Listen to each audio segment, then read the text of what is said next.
Hello દર્શક મિત્રો, આજે હું નિલેશ મિસ્ત્રી નારીવાચા ન્યૂઝ પ્રજા સાથે થતી છેતરપિંડી બાબતે આજે હું કંઈ કહેવા માગું છું.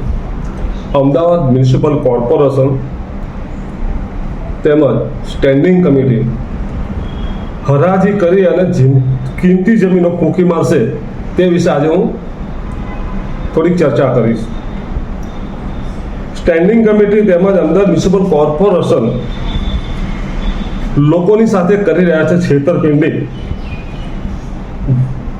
જે પ્રેસ નોટ દ્વારા પણ જાહેર કરાયેલું છે. અમદાવાદ મ્યુનિસિપલ કોર્પોરેશન અને સ્ટેન્ડિંગ કમિટીએ એક પ્રેસ નોટ આપી છે. કેટલા પ્લોટ હરાજી કરીશું એ હરાજી કરવા બાબતની એમણે જાહેરાત કરી છે. પણ સૌથી મોટામાં મોટી છેતરપિંડી જોઈ લો, એમાં ફક્ત કયા ટીપી એટલે કે ચાંદલોડિયા, ઘાટલોડિયા, થલતે ટીપી નંબર 100 એ પ્લોટોની હરાજી કરવામાં આવશે એવું જણાવેલું છે. પણ કોઈ જગ્યાએ ટીપી નથી લખેલો, ફાઇનલ પ્લોટ નથી લખેલો. જો ફાઇનલ પ્લોટ લખે તો લોકો સમજી શકે કે ભાઈ આ ફાઇનલ પ્લોટ છે તો આ હેતુ માટેનો છે. પ્રજા જાગૃત થઈ ગઈ છે ને કોઈ વિરોધ કરે એટલે વિરોધ ન કરે, પ્રજાને ખબર ના પડે એ રીતે પાછલા બારણે આ કિંમતી પ્લોટો પોતાના મળતિયાઓને વેચી નાખવાનું હોય આખું મોટું ષડયંત્ર રચાયેલું છે. આજે રચાયેલું નથી, આ ઘણા વખતથી વેચતા આવે છે. તેનું આમાં એવું છે કે આરટીઆઈ દ્વારા પ્રાપ્ત થયેલી માહિતી મુજબ અમદાવાદ મ્યુનિસિપલ કોર્પોરેશન ઓડા ટાઉન પ્લાનિંગમાં જે પ્રજાના હેતુ માટેના, સમજો કે 5000ની વસ્તી હોય તો એમાં કેટલા પ્લોટ કયા હેતુ માટે રિઝર્વ કરવા એની એક આખી પોલિસી નક્કી થાય છે. ને એ પ્રમાણે વસ્તી પ્રમાણે એક ગાર્ડન છે, એક હોસ્પિટલ છે, એક સ્નાનાગર છે, કોમ્યુનિટી સેન્ટર છે, પછી સિનિયર સિટીઝન છે, બગીચા છે, સિનિયર સિટીઝન પાર્ક, મહિલા પાર્ક, આના માટે રિઝર્વ થાય છે. સમજવાની વાત એ છે કે જ્યારે ડ્રાફ્ટ ટીપી મુકાય છે ત્યારે ડ્રાફ્ટ ટીપી હોય ત્યારે કોઈ પણ પ્લોટને હેરફેર કરવી હોય તો થઈ શકે છે કે ભાઈ બગીચા માટે કોઈ જગ્યાએ રિઝર્વ કર્યો હોય અને જો ડ્રાફ્ટ ટીપી હોય તો પછી એમાં ફેરફાર કરવો હોય તો અહીંયાથી ઉઠાઈને અહીંયા એ લોકો બગીચો મૂકી શકે છે. પણ એક વખત ટીપી ફાઇનલ થઈ ગઈ તો નિયમ મુજબ એ પ્લોટ જે હેતુ માટે ફાળવેલો હોય એમાં હેતુફેર ક્યારે કરી શકાતો નથી. નામદાર સર્વોચ્ચ અદાલતે પણ આ પ્રમાણે નિર્દેશ આપેલા છે કે ભાઈ હેતુફેર ન થઈ શકે. પરંતુ અમદાવાદ મ્યુનિસિપલ કોર્પોરેશન તેમજ ઓડા આવા જે પ્લોટો છે હેતુના, જે હેતુ માટેના પ્લોટો છે એ પ્લોટોને વેચી નાખે છે. કરોડો અરબો રૂપિયાનું નુકસાન થાય છે. જે ખરેખર તો પ્લોટો જે છે એ પબ્લિકની સુખાકારી માટે છે. પાછલા બારણે આ લોકો બારોબાર પોતાના મળતિયાઓને વેચી નાખે છે. એનું એક સામાન્ય ઉદાહરણ આપું તમને કે હમણાં લાસ્ટ ટાઈમ અમદાવાદ મ્યુનિસિપલ કોર્પોરેશને હમણાં થોડા દિવસ પહેલા જોયું હશે કે એક જાહેરાત આપી છે કે આવા જે પ્લોટો છે, આ જે પ્લોટો એને અમે હરાજી કરીશું. એમાં સ્પષ્ટ દેખાય છે કે જે હરાજી કરવાના જે પ્લોટ છે એમાં કોઈ પણ જગ્યાએ એ લોકોએ એના ફાઇનલ પ્લોટ નંબર લખેલા નથી. આ એક બહુ જ મોટું ષડયંત્ર છે, પબ્લિકમાં જાહેર કરવા જોઈએ. જેને લઈને એક અરજી થયેલી છે. એ અરજી અમદાવાદ મ્યુનિસિપલ કોર્પોરેશન કમિશનર તેમજ એસ્ટેટ મધ્યસ્થ કચેરી, સ્ટેન્ડિંગ કમિટીના ચેરમેન બધાને એક અરજી આપેલી છે. એમાં ઉલ્લેખ કરેલો છે કે ભાઈ આજ રોજ તારીખ 6 જૂન 2024ના ન્યૂઝપેપરના ફ્રન્ટ પેજ ઉપર 22 પ્લોટની હરાજી કરવાની છે અને જેમાં ભાડા પટ્ટે તેમજ વેચાણથી આપવાની કોર્પોરેશન ગતિવિધિ હાથ ધરી છે. અત્યારે મેં એવી માંગણી કરેલી છે કે અત્યાર સુધીમાં એટલે કે 2018 થી 2024 સુધી જેટલા પણ પ્લોટ ભાડે અપાયા હોય, જેટલા પણ પ્લોટ ભાડે અપાયા હોય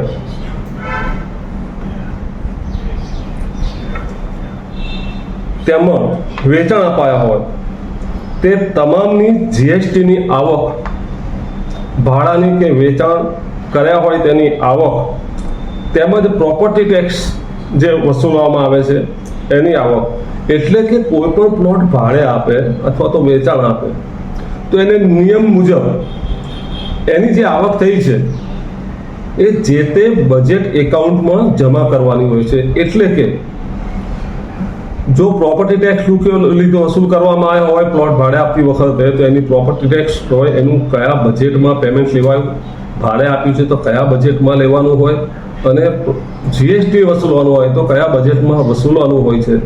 આવી કોઈ પણ જાતની કાર્યવાહી થતી નથી. અને જે પ્લોટો વેચાણ આપ્યા છે કે ભાડે આપ્યા છે એના પૈસા પણ બારોબાર સગે વગે થઈ જાય છે, જે બાબતની અમે અરજી પણ આપેલી છે અને નોટિસ પણ ઇસ્યુ કરેલી છે, પણ આજ સુધી અમને કોઈ રિપ્લાય આપેલો નથી. બરાબર છે. ઉપરોક્ત સંદર્ભે રજૂઆત અન્વયે જે પ્લોટ ભાડે અથવા વેચાણ આપેલા હોય, આ બહુ જ અસરકારક મુદ્દો છે કે જે પણ પ્લોટ વેચાણ આપ્યા હોય કે ભાડે આપ્યા હોય તે તમામ પ્લોટોમાં ઇમારતો ઊભી થઈ ગઈ છે. તે તમામ ઇમારતો ના બ્યુ પરમિશન તેમજ ફાયર એનઓસી ની વિગતો જાહેર જનતા માટે જાહેર કરવી. પણ આજે જ મેં જોયું કે કોઈ ન્યૂઝ ચેનલ દ્વારા જાહેર કરવામાં આવ્યું છે, કમિશનરે હુકમ કરેલો છે કે આવી જેટલી પણ બિલ્ડિંગો છે જે લોકોની પાસે બ્યુ નથી કે ફાયર એનઓસી નથી તો એમણે બહાર બોર્ડ મારવાના કે ભાઈ અમારી પાસે એનઓસી નથી, ક્યાં નથી, ચેતવ્યા એમને. તમારા ખાતાના ડિપાર્ટમેન્ટના વધારાની જે પોસ્ટો ઊભી કરી છે, જેવા આસિસ્ટન્ટ મ્યુનિસિપલ કમિશનર કે ડીવાયએમસી કે વોર્ડ ઇન્સ્પેક્ટર કે એસ્ટેટ ઓફિસર જે ઝોનના હોય એમને બધી જ ખબર છે કે કયા બિલ્ડિંગમાં બ્યુ છે અને કયા બિલ્ડિંગમાં ફાયર એનઓસી નથી. તો શા માટે એમની પાસેથી જવાબ લેવામાં આવતો નથી? ખાલી શોકોઝ નોટિસ અને ખુલાસા પૂછવામાં આવે છે. અમદાવાદ મ્યુનિસિપલ કમિશનર પણ જાણે છે કે કયા બિલ્ડિંગ પાસે ફાયર એનઓસી છે, બ્યુ છે કે નથી.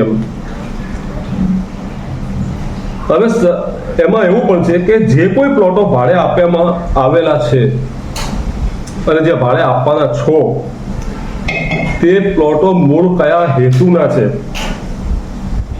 અને હેતુ ફેર કયા હેતુ માટે કરવામાં આવેલો છે તે વિગતો પણ જાહેર જનતા સમજી શકે એ રીતે જેમ હરાજી માટેની જાહેરાત આપેલી છે એવી ન્યૂઝપેપરમાં માધ્યમથી અથવા તો ટીવી ચેનલથી તમે જાહેર કરો કે જે પ્લોટ વેચવામાં કાઢેલા છે એ પ્લોટો આ હેતુ માટેના છે, એ પ્લોટોમાં હેતુ ફેર કરીને અમે આ હેતુ માટે કરેલો છે એવું જાહેર જનતાને જાણ થાય એ રીતે આગળની કાર્યવાહી કરો. હાલમાં હરાજી કરવા માટે જે પ્લોટો છે તે તમામ ટીપી ફાઇનલના પ્લોટ પણ જાહેર કરવામાં આવે અને સાથે કયા હેતુના છે એ પણ જાહેર કરવામાં આવે. આપણે અગાઉ વાત કરી ચૂક્યા છીએ. 2018 થી અત્યાર સુધીમાં જે કોઈ પ્લોટો વેચાણ કે ભાડે આપવામાં આવેલા છે, અત્યારે આપવામાં આવેલા છે તેમજ જે હજી આપેલા નથી તે તમામ પ્લોટ ઉપર દૂરથી વાંચી શકાય કે ઉપરોક્ત પ્લોટ એટલે કે આ પ્લોટ કયા હેતુ માટે રિઝર્વ છે એવા દૂરથી વાંચી શકાય એવા બોર્ડ મારવા. પણ કોઈ જગ્યાએ આ લોકો કોઈ બોર્ડ મારતા નથી. અને એ પણ જાહેર કરો કે આ પ્લોટ ઉપરોક્ત પ્લોટ આ હેતુ માટે રિઝર્વ છે એવું જાહેર કરો અને જનતાને જાણ કરો.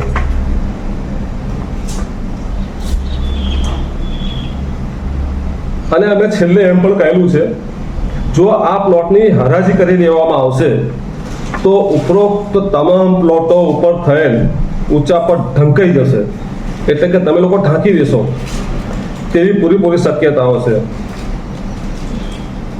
એટલે અમારી એક જ રજૂઆત છે કે તમામ પ્લોટ જાહેર હેતુ માટે જાહેર જનતાની પાસેથી તમે કપાતમાં 40% કપાત લો છો, જમીન માલિકો પાસેથી 40% કપાત લો છો, એ કપાસ લોકોના સુખાકારી માટે પ્લોટને રિઝર્વ કરી અને બગીચા કે સ્કૂલ, મ્યુનિસિપલ સ્કૂલ કે વગેરે તમારે એમાં એના વિકાસ માટે કે એના માટે રિઝર્વ કરવાની હોય છે.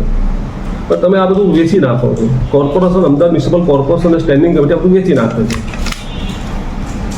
અને જેની બહુ જ મોટી એક છેતરપિંડી થાય છે. જોવાની વાત એ છે, અમદાવાદ મ્યુનિસિપલ કોર્પોરેશન અને ઓડા એવું કહે છે કે ભાઈ આ પ્લોટ છે અમે કોર્પોરેશનને સોંપી દીધા છે 2011માં. હવે 2011માં જેટલા પણ પ્લોટ જ્યાં અમદાવાદ મ્યુનિસિપલ કોર્પોરેશન આવી ત્યાંથી ઓડા ગઈ અને અમદાવાદ મ્યુનિસિપલ કોર્પોરેશનને જે પ્લોટો સોંપેલા છે એનું લિસ્ટ પણ આપણે ફરી વખત રજૂ કરીશું, તમને ધ્યાન દોરીશું કે આવા કેટલા પ્લોટ છે. હવે આવા જેટલા પણ પ્લોટ છે એ હાલની તારીખમાં અત્યારે સત્તા કોની છે? 2007 પછી તો અમદાવાદ મ્યુનિસિપલ કોર્પોરેશન બોર્ડ ઘાટકોડિયા વિધાનસભાથી લઈને બધું આ સમાવેશ થયો છે અમદાવાદ મ્યુનિસિપલ કોર્પોરેશનમાં. હમણાં નવું ભર્યું ભોપાલ. હવે આવા જેટલા પણ પ્લોટ છે 2020ની વાત કરીએ તો 2020માં એમના મળતિયાને પ્લોટો આપે છે. પ્લોટો આપ્યા પછી ત્યાં ગેરકાયદેસર બિલ્ડિંગ કેવી રીતે બને છે એની રમત જુઓ. 2020માં અમદાવાદ મ્યુનિસિપલ કોર્પોરેશનની સત્તા બહાર જઈને ઓડા પ્લોટની સાથે વિકાસ પરવાનગી પણ આપી દે છે અને વિકાસ પરવાનગીઓમાં પણ ગેરરીતિ હોય છે. હવે આવા પ્લોટોની પાસે બીયું છે જ નહીં, એકેની પાસે બીયું નથી, પણ છતાં એની સામે કોઈ એક્શન નથી લેવાતા. કેમ કે ભાઈ આ તો મારા મળતિયાને અમે પ્લોટ આપેલો છે. 2000 છે 2020માં ઓડાએ આપેલી છે પરમિશન. કઈ રીતે ઓડા પરમિશન આપી શકે? જ્યારે અમદાવાદ મ્યુનિસિપલ કોર્પોરેશનની સત્તા છે તો ઓડા કેવી રીતે આપી શકે? હવે આ જે પ્લોટ છે એ લોકોએ વેચાણ જે લોકો લે છે એ લોકોએ કયા હેતુ માટે લીધો છે એ પણ દર્શાવે છે અને હેતુફેર પણ કરી નાખે છે. 30-40 લાખ રૂપિયા જેટલા ટેક્સ ચડી ગયા છે. સામાન્ય માણસના દરવાજે ઊભા રહી અને એની ઢોલ વગાડીને એ લોકોને ત્યાં સીલ મારી દેવામાં આવે છે. પણ આમાં જેટલી ગેરરીતિ આચરાવે છે અને આમાં જેટલા પ્લોટો વેચી દીધેલા છે એની સામે કોઈ જ એક્શન લેવાતા નથી. એની પાસેથી ટેક્સ પણ વસૂલાતો નથી. સાંભળવા મળ્યું છે કે અહીંયા ડીવાયએમસી પણ એવું કહે છે કે ભાઈ આની સામે કોઈ એક્શન લેવાના નથી અને એનો જે ટેક્સ છે 0 કરી નાખો. તો સ્ટાફ બીવે છે, જાહેર કરી શકતા નથી. હવે આ જે બાબતમાં અગાઉ પણ જે કોઈ ગેરરીતિ થયેલી છે કે જે કરોડો રૂપિયાની ભાડાના પ્લોટ, વેચાણના પ્લોટ, એ જેટલી પણ રકમની ઉચ્ચાપત થયેલી છે, સમજો કે સરકારની તિજોરીમાં નથી ગયા પૈસા. પબ્લિકના પ્લોટ, એ જે પબ્લિકના પ્લોટ છે એના તમે ટ્રસ્ટ, આ અમદાવાદ મ્યુનિસિપલ કોર્પોરેશન એ ટ્રસ્ટી છે, એનું સંચાલન કરવાનું છે, એમાં સારી સુવિધાઓ ઊભી કરવાની છે. નહીં કે એને વેચી શકવાનો તમારી પાસે પાવર, પણ પબ્લિકનો માલ વેચી નાખે છે અને એના જે પૈસા આવે છે એની જે રેવન્યુ ઊભી થાય છે એ રેવન્યુ ક્યાં જાય છે કરોડો રૂપિયાની આજ સુધી કોઈને ખબર નથી. પણ આરટીઆઈના ખુલાસામાં બધો ખુલાસો થયા બાદ અમે એમને અરજી પણ આપી છે, એક નોટિસ પણ આપેલી છે. પણ જોવાની ખૂબી એ છે કે અરજી અમે આપેલી છે 25 એપ્રિલ 2023. અમે વિજિલન્સ કમિશનરશ્રીને પણ આપેલી હતી, પ્રિન્સિપાલ ચીફ કમિશનરને પણ આપેલી છે અને સ્ટેટ કમિશન શ્રી રાજ્ય ભવન આસર રોડને પણ આપેલી છે. પણ છતાં તેમના તરફથી કોઈ જ કાર્યવાહી કરવામાં આવી નહીં કે ભાઈ જીએસટીના જે પૈસા અમદાવાદ મ્યુનિસિપલ કોર્પોરેશને વસૂલ્યા, જે અમને આપ્યા છે, તમને આપના ત્યાં પહોંચ્યા છે કે નથી પહોંચ્યા એવો ખુલાસો પૂછ્યો તો એમનો એની પાસે જવાબ નથી. કારણ કે આખે સિન્ડિકેટ હોય એવું સ્પષ્ટ દેખાઈ આવે છે. પ્રજાના પૈસાની ખુલ્લેઆમ લૂંટ થઈ રહેલું એવું સ્પષ્ટ દેખાઈ આવે છે. મને ચેલેન્જ કરો, મારી સામે આવીને બેસો, હું તમને એક પુરાવા આપવા માંગુ છું, પણ કોઈ સામે આવતા નથી. હું કહું છું મને તમે બોલાવો, હિયરિંગ કરો, હું તમને બધા પુરાવા આપતો, પણ એમને કંઈ કરવું જ નથી. જો કરવા જાય તો પોતે ફસાય એમ છે. એટલે અમારે ના છૂટકે વકીલ થ્રુ એમને નોટિસ પણ આપવી પડેલી છે.